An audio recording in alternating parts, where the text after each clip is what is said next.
คณะกรรมการที่เคารพและแขกผู้มีเกียรติทุกท่านที่นับถือนั่นเองชื่อว่าท้าวคำพรเจดีไลและพวกลานตั้งนานและเคียงโมซอวิกันจะมานำเสนอบทเสิร์ฟในหัวข้อที่ว่าบุญบังไฟซึ่งจะเป็นอย่างไรนั้น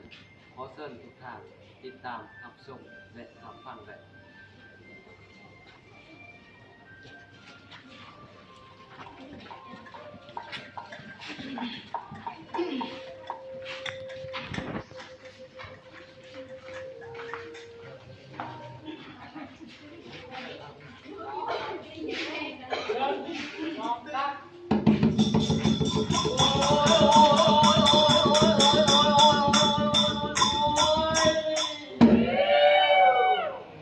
โอ้